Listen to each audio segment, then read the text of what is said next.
Students class 5 subject Hindi 22 जून 2020 class work. आज का class work है चैप्टर मेरे ज़िंदगी के एक दिन, चैप्टर नंबर 6, पेज नंबर 35। शब्दों के अर्थ भी होते हैं। ये तो मैं अपनी टीचर के साथ कई हफ्ते गुजरने के बाद ही जान पाई। एक दिन मैं अपनी नई गुड़िया के साथ खेल रही थी। मिस सुलिवन ने मेरी बड़ी सी गुड़िया को मेरी गोद में रखा और मेरे हाथ पर लिखा डॉल। वो मुझे समझाना चाह रही थी कि उनके द्वारा मुझे दी गई और मेरी पहली गुड़िया दोनों ही डॉल है। उस दिन सुबह मग और वाटर शब्द को लेकर मुझे काफ़ी उलझन हुई थी। सुलिवन ने मुझे समझाने की बहुत कोशिश की कि मग और वाटर अलग अलग शब्द है, लेकिन मैं लगातार इसका विरोध करती रही। आखिर तंग आकर उन्होंने बातचीत ही छोड़ दी। उनकी बार बार की कोशिशों से खींचकर मैंने गुड़िया को ज़ोर से ज़मीन पर पटक दिया। जब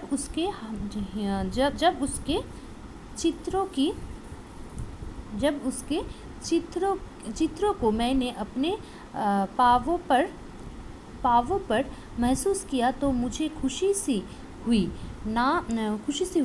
ना बुरा लगा, ना कोई अफसोस हुआ। मैं जिस अंधेरी दुनिया में जी रही थी, वहाँ प्रेम प्यार की गुजारिश कम ही थी। मुझे आभास हो चुका था कि मेरी टीचर गुड़िया के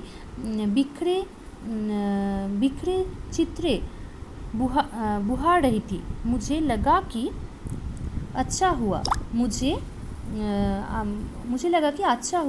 मुझे तकलीफ़ देने वाली चीज़ का हमेशा के लिए सफाया हो गया। फिर उन्होंने अंदर से टोपी लाकर मुझे पहनाई। मैं समझ गई कि हम बाहर जा रहे हैं। बिना शब्द वाले इस विचार के दिमाग में आते ही मेरा मन चहक गया। हम एक कुएं के पास से गुजरे। वहाँ आसपास फूलों के बहुत से पौधे थे। उनकी खुशबू हर ओर फैली थी। कोई कुएं से पानी निकल रहा था। मेरी टीचर पानी की तेज़ धार के पास मेरा हाथ ले गई।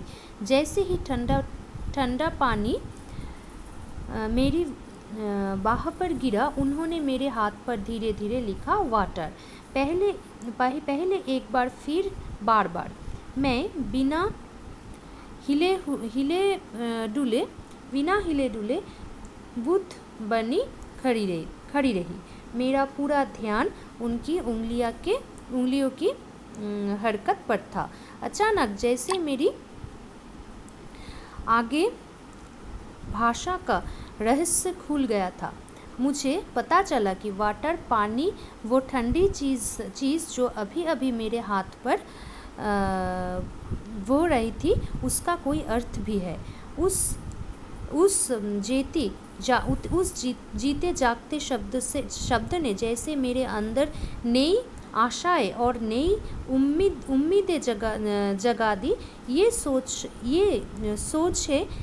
है कि सीखने के रास्ते में कोई दिक्कतें आई, पर समय के साथ उनको दूर होना ही था। ठीक है, नेक्स्ट पेज। सीखने की ललक से भरकर हम तेज़ कदमों से घर की ओर चल दिए। रास्ते में जिस भी चीज़ को मैंने छुआ, मुझे वो जीवन से भरी लगी। घर की चौखट पर पहुँचते ही मुझे उस गुड़िया की याद आई जिसे मैं टुकड़े टुकड़े कर चुकी थी। उन टुकड़ों को समेटकर जोड़ने की मेरी कोशिश नाकाम हो गई थी। मेरी आंखें आंसुओं से भर गई। पहली बार मुझे अपने किए पर अफसोस और दुख हो रहा था। शब्दार्थ: हलचल, शोरगुल, गुजाइश, आशा, भूत, मूर्ति, हिज्जे, वर्ण या अक्षर, रहस्य, राज, ललक, जिज्ञासा, चित्रे, फटा पुराना कपड़ा, नाकाम, असफल, दिक्कत, परेशानी। ठीक है, तो ये रहा आज का क्लास वर्क और इसके साथ मैं कुछ स्पेलिंग दे रही हूँ। जैसे ये देखिए, गुड़िया, उन्होंने, उंगली, लगभग और क्रियाएं। तो गुड़िया, उन्होंने, उंगली, लगभग और क्रियाएं, ये सारे स्पेलिंग आप कॉपी पर लिखना। ठीक है, थैंक यू।